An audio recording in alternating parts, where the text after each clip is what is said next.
I said not my preferred. Okay. I was concerned there. I know, so am I. You keep inviting me back. Why do you do that? Do you want to punish me? Wait. But you keep accepting. It was. You keep accepting. I know. So, I have an addiction. Addiction. Do you need a clicker? You good to do it? I'm good. Okay. You know me. All right.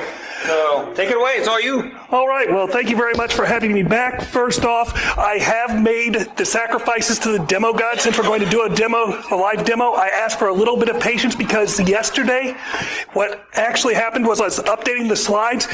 My computer shut down and it said now installing Windows 11. So today we're going to go through and talk about building better requirements and using zero trust architecture as a mechanism to explain this. For a little background, this presentation is my personal views as an IT security practitioner. Earlier or late last year, I officially got a promotion from a security engineer to a security architect. As an engineer, I was dropped in on an established project. I was told exactly here are the fields that you're going to have to go through and take. Now as an architect, I'm building out the future, building out patterns, enterprise architecture, building blocks. And as part of this, the earlier that we can go through and find a defect, find a problem, the quicker it is to go through and to fix that. Another disclaimer, I work for a very German organization. And while I love the organization that I work at, as a kid, when I used to think, I was a big fan of race cars. And when I think of cars and race cars, I'd often hear the term German engineering. I'll tell you what, the expectation now working for a German company is a little bit different than that of what I thought as a kid. And as when I got my promotion, one of the things I had to do was to attend a 40-hour class exclusively on writing better requirements, on going through and optimizing at all phases of the cycle. That being said, I'm at Micah K. Brown on Twitter. That GitHub is where I post all of the slides that I can. So we're going to start out with first, what is zero trust architecture? Now, if you haven't read this book, and you're interested in ZTA, you really should read this book. It's really good. I'm going to give you a summarization, but in terms of zero trust architecture, this is where, when I think about it, I think about going through and having a separate between from the systems that are doing the authentication, centralizing that with a central authentication strategy and mechanism, and we'll go through that here in just a minute. So right here is the corporate view of what ZTA is, but to me it's about getting a new way of going through and handling various identities, whether they be machines, whether they be services, whether they be the users. ZTA is something that you cannot buy. ZTA is something that must be prevalent throughout your entire environmental stack. So when we talk about what does zero trust apply to, it applies to user identities, machine client identities, your apps and your services, your networking devices, and all interconnections therein. And with that, one thing that I often see left out is the integrity of your software is just as important as the integrity of your hardware. So I said that I had to spend a 40-hour training on building better requirements, and I wasn't aware of free and open tools that go through and help you. And one of the best is TOGAF. So TOGAF is an open framework that'll help you go through and do better process architecture, process engineering.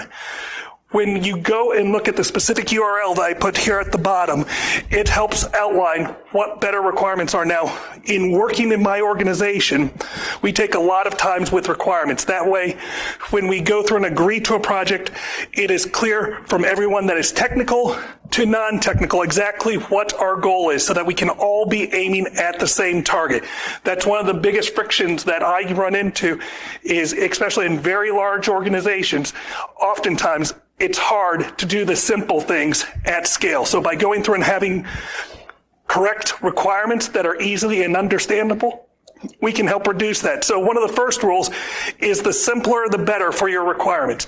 You want them to be at a 7th or 8th grade reading level, just like the newspaper. Next, we need to have a common format. So in my organization, we use subject, a condition, and a target model.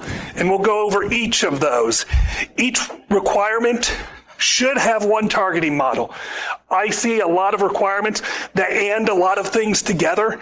And when you go through and you are asked as an IT security practitioner to show either in documentation or in evidence, whether it be from an auditor or your second line of defense, if you go through and your requirements together, it's going to make it that much harder for you to specify how you meet an individual requirement. And once again, this will become clearer in a minute. We need to unify on common terms within your organization. I'll show you that here in a minute. We need to clearly define how conditions are defined within your organization. And this is something that TOGAF will give us some guidance here. And requirements must be agreed upon on all stakeholders. Now, just because a requirement has been agreed to, there needs to be a way to amend it in case something happens, but it should be a formal process that when we amend a requirement that we also go through and we get all buy-in of all stakeholders once it is amended. And finally, the requirements should be reviewed often throughout the project to make sure that they're still valid, especially if you're in an agile development. So when it comes to the open group or TOGAF, this document right here goes through and defines what they recommend for conditions. So once again, you have a subject, a condition, and a target model. So they use the term can to imply something that could be done. May is optional to be done, where can is it's possible to do that specific thing. Shall, and it's either shall or must, depending on your organization. That means it's mandatory that you must do this, or you shall do this. Shall not means that you cannot do that. And should, and this is where, honestly, I've gotten in a lot of arguments with my second line of defense, with my auditors, my third line of defense, where they ask me, why are we not doing a should requirement? And I respond back, well, according to our organizational structure, should is optional. It's strongly suggested, but not mandatory. And let me tell you, that can go through and can cost you a lot of time. So, some actual requirements that, how should I say this, that I find exceedingly bad. Ones that are overly broad. If you are a first line, how are you going to answer security controls address different levels of protection objectives? Do you just show them, here are all of our tools? Do you say, here are all of our organizational norms, our guidelines, our work instructions? So in this case, I would go through and I'd work with the requirement owner to go through and make this a little bit more specific. The next one is when people are starting to write requirements, sometimes they try to get too fancy. And so the second one is one that I had to read 10 times. And the first 9 times that I read it, I had a different interpretation of what they were asking for. So a standardized procedural and methodological framework is established to ensure the identification, assessment, and monitoring and management of risks arising from a security control. For me, I would have broken out the identification, assessment, monitoring, and management into its own requirement. Yes, you're going to have more requirements, but it's cleaner to understand, because then the emphasis is that you're looking for security risks arising from gaps from what your policy is to what you're doing. And it's much cleaner to answer for each of those and have a single mapping to either your guidelines, your work instructions, whatever you call your organizational binding documentation, or the actual controls that are going through and implementing them. So here are some examples of requirements that I just wrote up around something that could be put in as zero trust. So all connections shall be authenticated before they are processed. That is something that is crisp. That is something that is clean. That's something that's easily understood. Authentication shall be performed by the endpoints. So here, once again, we're saying that authentication is done by the endpoints. And we could define the endpoints. We could say client systems. We could define the endpoints however we wanted. PKI-based authentication should use private key infrastructure. That's a little bit controversial, I know. Some would say, no, you would want the integrity that comes from a publicly certified CA. The inverse argument to that would be if you have your own CA for your own internal certificates that you use for authentication, then you are reliant on no one for your ZTA architecture, at least when it comes to certificates. Likewise, when we come to network connections, all connections should be encrypted before they are transmitted. Once again, very clear, very crisp, very clean understanding of what the ask is. So personally, I like my requirements to be under a line long. Sometimes that's not going to be able to happen, but you want to make sure that whether you're an ITSO, whether you're an auditor, whether you are an admin, that everyone can come to the same conclusion of what they ask for when we are writing our requirements. So let's go over a little bit of zero trust architecture. So we split things out into the data plane as well as the control plane. So on the data plane, or the things that people are going through and authenticating to, we have some sort of an enforcement agent. The enforcement agent is the one that collects all of the authenticators and sends them up to the policy engine. The policy engine will then work with the trust engine to go through and make an evaluation based on the data strategy of your organization, and the result will be either a permit, a deny, or some remediation action. How does this look in the real world? Well, this is a legacy type of authentication where the client is going through and requesting access to, in this case, a web server. The web server is going to review the authentication request, and either it is going to make the permit or deny decision, and if it accepts, it's going to go through and initiate a session. Yes. Oh, don't worry about it. We're all good here. We're friends. Now, in a ZTA world, it looks a little bit different, and this is going to look different based on what technology you're going through and implementing, so I'm making a high-level argument here. But in this case, the user is going to send an authentication request up to the control plane. The control plane is going to evaluate it based on your policy, based on what you've defined that your authentication rights are, and then if it is allowed, it's first going to go through and send a connection to the web server that say this user with this access token is going to be allowed to do whatever it's allowed to do, its authentication profile, and then the client is given that ephemeral access token so that when the client reaches out to the web server, that access is dynamically created. Now, as part of a good ZTA structure, not only do you want to make sure that you're creating that initial connection, but you're also going through and monitoring that session information as the environment changes per your policy. So let's talk about the building blocks.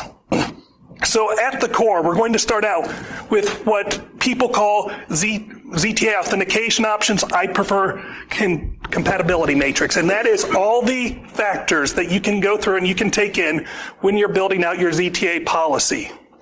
Now, what we do then is, with our organization, we work with each application as we're moving them from legacy authentication over to our new ZTA area, and we build out an individual profile that is influenced by that application's individual requirements, as well as some default requirements.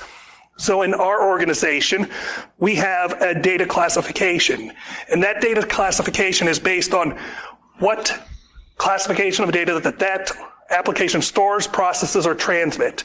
So we use a slightly different than what I put up here, but basically we have public, which we have very generic type of base requirements, but if we go to internal, only supposed to be used inside the organizations, there's a few more requirements.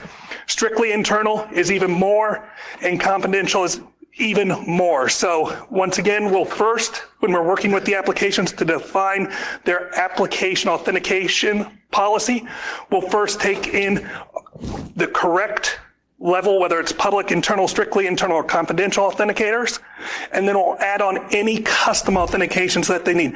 The problem is with ZTA, you can ask a lot. And the more options you require as part of your authenticators, the more possibilities you're going to have to go through and define. And really, it can get out of hand really quick. So when we were going through and building out our control matrix, we started out with we wanted to have attributes of authentication about a user, a device, or the access/application. So then we went through and we started to build out what options might we care about. For the user, are they an employee? Are they an executive? Maybe a contractor, maybe a partner, maybe an admin. That might always influence what type of access you give a person when they authenticate to that application. You might care about standard errors. If you care about it, build it into your authentication matrix. If you don't, delete it. This is just something that's going to help you, and I'll show you how we actually build this out in just a little bit. User last geolocation. Now, this isn't perfect, so I very rarely go through and recommend this. Sometimes it's easier, especially if you own the IP space. You could define certain locations as, in the office, or a partner if you're using a direct connected connection, maybe a VPN tunnel, maybe something else, customer, non-trusted. Another one that's that we've had very interesting use cases is if the user hasn't been seen in a specific amount of time. So in that case, I would say that would prompt for maybe a remediation action, like check with or have the user approve themselves with two-factor authentication. So that's the main use case that I've seen with that one. When we moved to device, once again, we wanted to keep the options as limited as we could. So device type, obvious one. Is it a standard corporate image? Is it a non-standard corporate image? Is it a corporate phone or tablet? Because those have slightly different attack surfaces. Is it a partner device, a BYOD? Or is it a non-trusted device, meaning that you don't know anything about this? Has the device been seen in the last 30 days? Once again, this has been utilized most often to ask the user to go through and to provide a two-factor authentication before they move on. You might care about the device OS. Is it Windows, Linux, Mac, iOS, iPad OS, Android OS, iFridge OS, which is coming out at the next WCC. You might query about the device patch level. So when you're doing some of these more advanced, you might need to have that agent on the end device. Or you might not be able to do things like this or device AV on. It depends on, once again, what solutions you are using.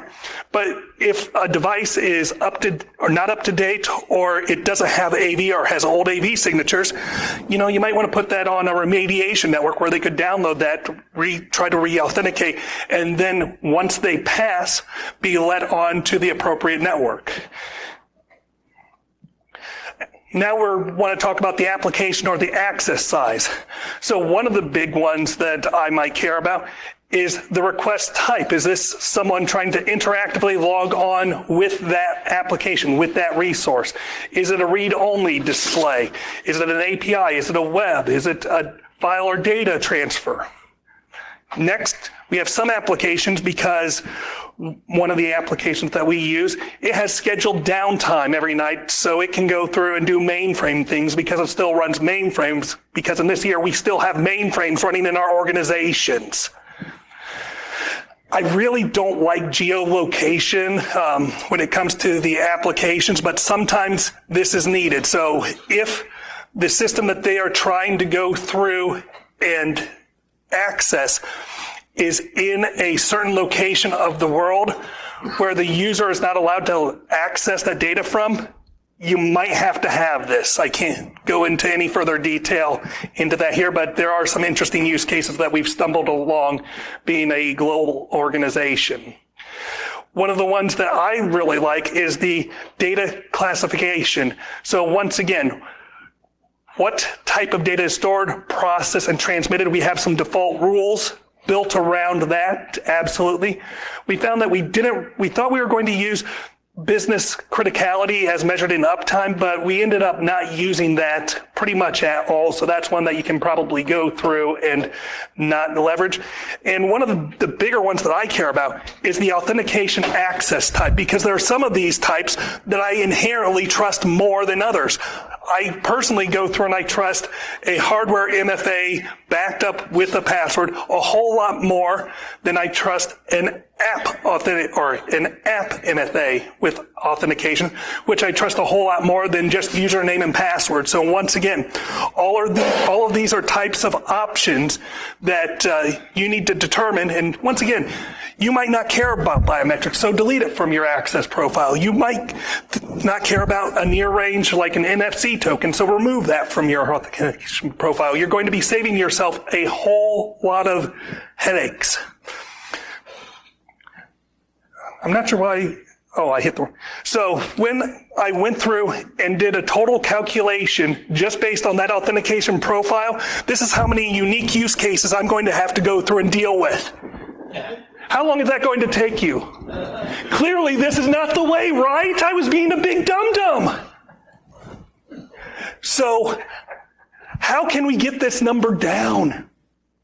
Requirements engineering, baby. Let's go on an adventure.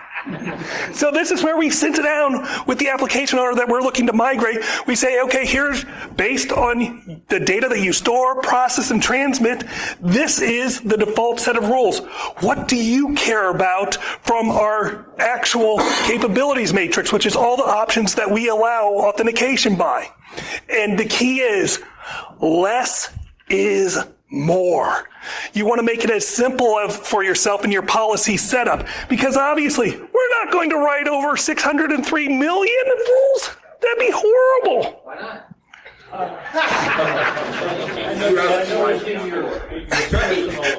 So, your user authentication thing. Yeah. That you didn't include a line entry, or excuse me, I guess it was a device for work outside the office. So once again, all of those are options, and you could, if you definitely care about that, you could factor that in, absolutely. And just multiply your number. It just adds to the number. My liver's going to hate me after this project. It already does. Who am I kidding? Oh, yeah. So I went through and I added just these 3 simple rules. I'm not going to read them to you. In fact, they don't matter because it's completely fictitious. I made this all up for this talk so I could talk about it. But when I did that, look, we're now down to just over 37 million rules. We're making progress, right? Can we also have a fork rule for like the first time people attempt to sign on? Yes! Absolutely. That's the beautiful thing. It's when you're writing these requirements, you get to write these requirements and get all of the stakeholders, and by the way, the proper spelling of stakeholders as STEAK holders. That will definitely use one. Then, Are they taking you off too? absolutely, Matt's buying. Not really. But then we add these 4 additional rules. Now we've dropped to 3.5 million. There's power in these rules. So as we write these 3 more, we're now down to 45,000.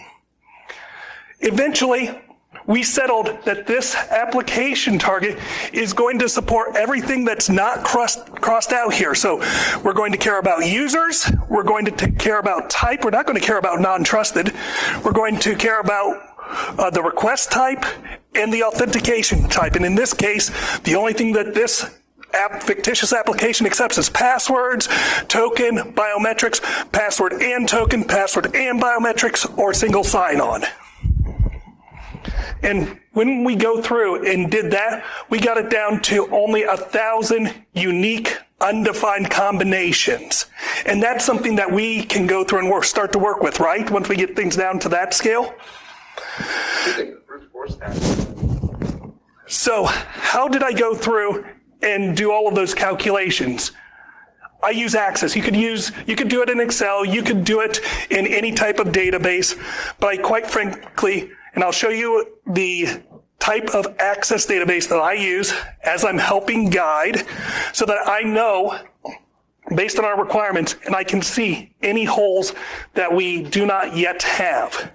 And so all I do is I create a table for each of these columns and I populate it with each of these options.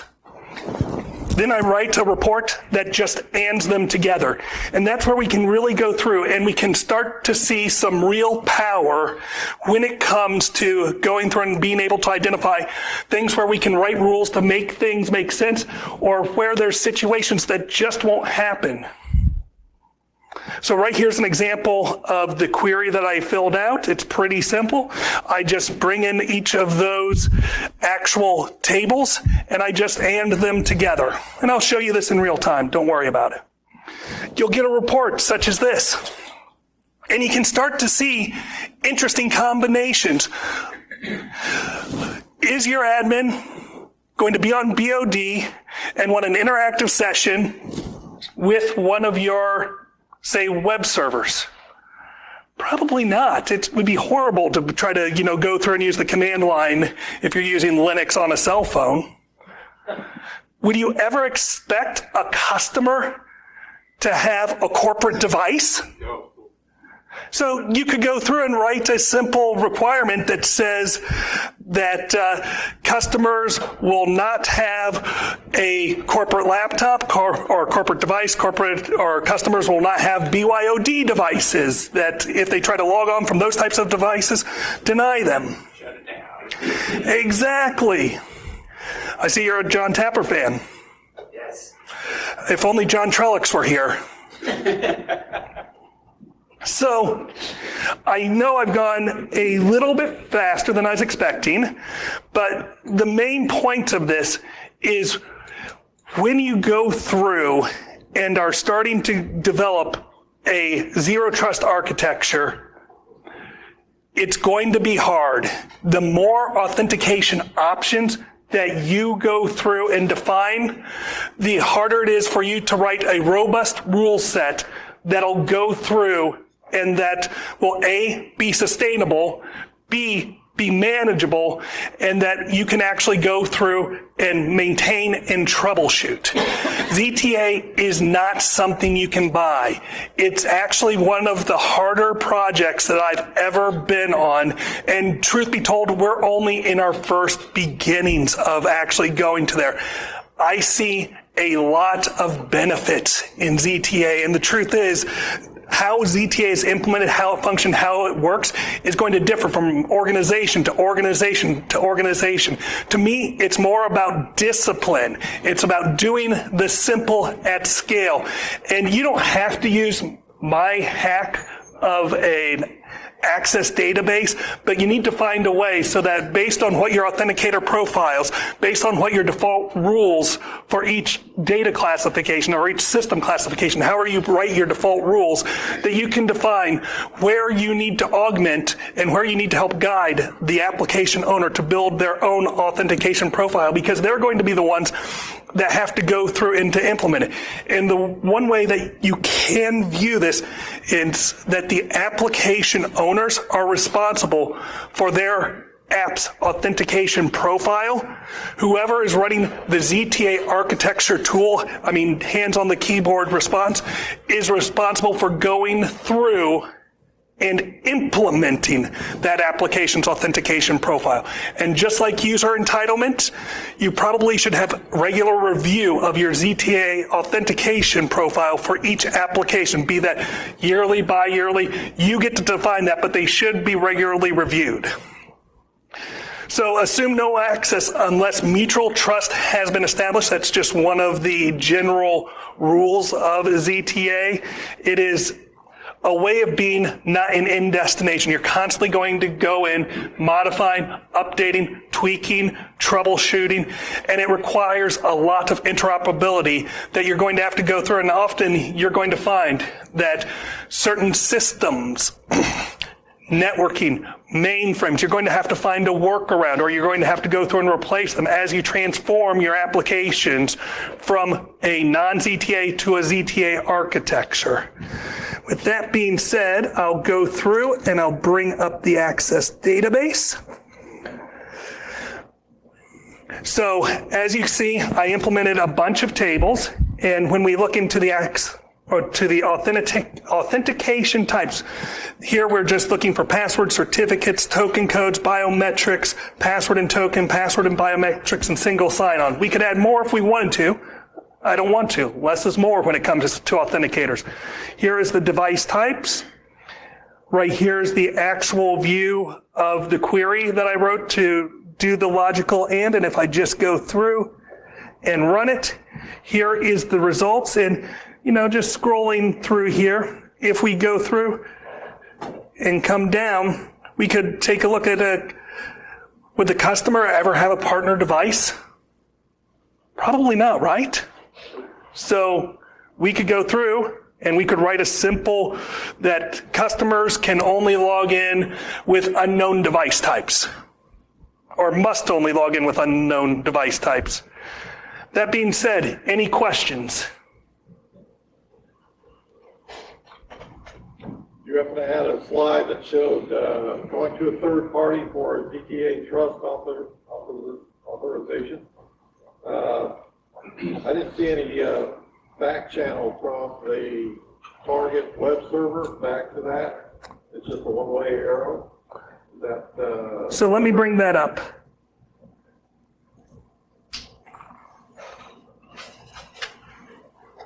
Are you talking this? Yeah, there's only one down the right side. Oh, I got you.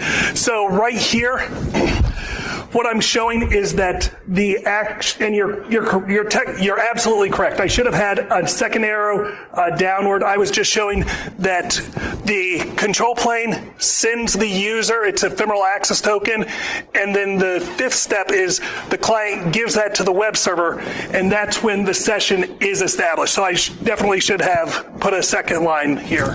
Well, I was thinking about between the upper cloud and the web server. Oh, absolutely. So as part of this, I was trying not to make this slide too busy. And so this is the control plane. It's not necessarily a third-party cloud. This is actually the combination of your data strategy, your policy engine, and your trust engine. Okay, so it's just conceptual, not active traffic. Correct. I'm just showing that what happens is the user system first makes an access request to the control plane. The control plane then is going to evaluate should that actually be allowed to happen.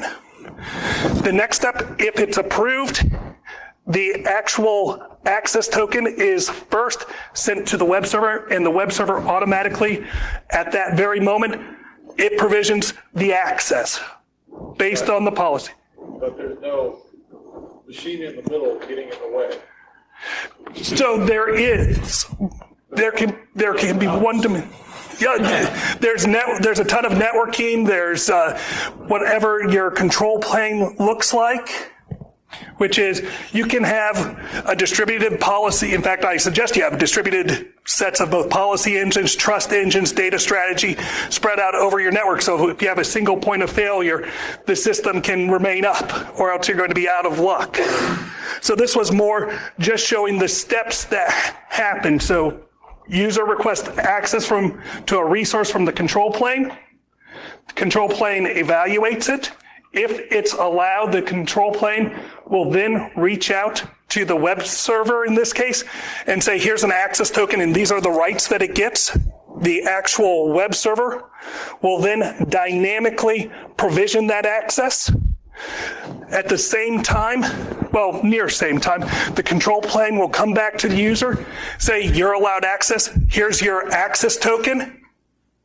And then the user will use the access token to authenticate to the web server, in which hopefully that access has been provisioned correctly and they're allowed in. Now the web server will only use that token that one time. From that point on, that token's no longer good, so somebody else can't grab it and look like they're.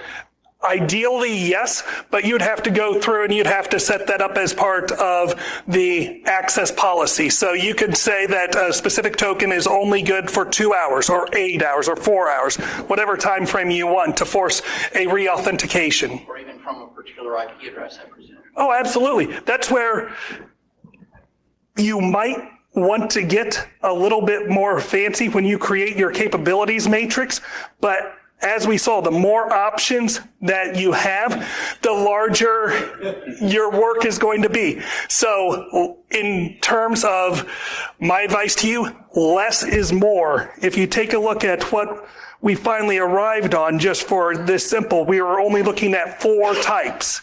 And that is pretty good in terms of going from traditional to your start of ZTA is 4. You might go up to 5, 6, but once again, the more options you have, the harder it's going to be for you to write a robust, supportable, defendable rule set. I realized this talk was more like a top-down from more of like a GRC management view. Mm-hmm. From an implementation standpoint in general, and from, say, an application or application development standpoint in particular, what are the kinds of things that you would be looking for from your app developers in terms of taking like a legacy line of business app and then plugging it into something like this? So if you look at some place like Google, they coded their entire own set. Other applications will go through and acquire, say, for servers and web servers, a ZTA type agent that'll then plug into the control plane to facilitate that. So the question would be, first, are you going to roll your own? Or are you going to implement a vendor? Now, it's probably going to be a lot easier for most organizations to leverage an agent on both the authenticator and the authenticated to the resources that they're trying to, and then you use that vendor to go through. Now, if you choose the vendor, then you have to worry about compatibility, as I alluded to. So there might be some legacy systems like mainframes, or maybe you're a certain hospital and you have machines that are still being controlled by Windows XP. Heck, I used to work in a factory during college, and some of the machines that they were still running, that they still are running, are even pre-Windows NT. But you know what? To operate that CNC machine, it would be thousands and thousands of dollars for them to replace that machine, so it's not. There might not be authentication agents on that. So this is going to get you in a green field like Beyond Port. You can do, Yep. You can do this. The maps are solid. You're going to have fringe cases. So you can leave those out of the main policy. Yep. And they become the exceptions, and there's someone else's problem. And there's going to be growing pains, absolutely. And you're definitely right. This was meant more from a strategy down, and I was more shaping this to show how writing good requirements makes things so much easier when you go everywhere from agreeing to what we're going to do all the way through implementation and maintenance. I like interpreting after the fact. Did we follow our own policies? Absolutely. And not only that, are your policies defensible, especially to third parties? And that leads right into my next question, which is zero trust is a great example of something that can be really tricky to implement, especially if you're just starting out. What are some other good use cases where this type of approach would be really helpful? So in my mind, zero trust, as you said, is very, very tricky. I think there are a whole lot of great things to go through and to come out of a zero trust strategy. By going through a zero trust strategy, you're getting beyond, this application, we only have TCP port 80, port 443, and 22 open. We're creating authentication that is much more resilient and is proportional to the asset's value. Oftentimes in IT security, in the past, how many of us had paid $10,000 for a firewall and it ends up protecting, a system that might have only $10,000, or we pay $100,000 for a firewall and it's protecting, 10,000's worth of data. With Zero Trust, it allows us the flexibility and the scalability to build out true risk-based authentication. Does that help? No, but I'll pester you later. Oh, any time. But this is going hand in hand with a global network segmentation strategy. So it's driving a lot of the fundamentals. As I've spoken with you before, one of the hardest things to do at an enterprise at size as you grow is the simple things at scale. I mean, how many of us have a lot of trust in our CMDB? And think about all the tools that we have to help. That was actually where where my mind was going, was just the whole idea of asset management in general, because it's another one of those things that you somehow have got to distill the right pieces of information down to something. Oh, absolutely. So as we were going through and we're building out the application profile, authentication profile, that's going through and making sure that every application within that specific, or every device or entity within that application is known and their access profile is defined. Okay. Oh, one more. Your slides aren't up on your GitHub repo yet, are they? Well, I had the great Windows 11ing last night, and then I was doing some updates here, so I took the old version down, and I'm going to put the new version up. And share them with us. And I'll share them with you, of course. Thanks, Windows 11. Yeah. Everything they say, everything they do. Yeah. All right, thank you. Thank you. All right, so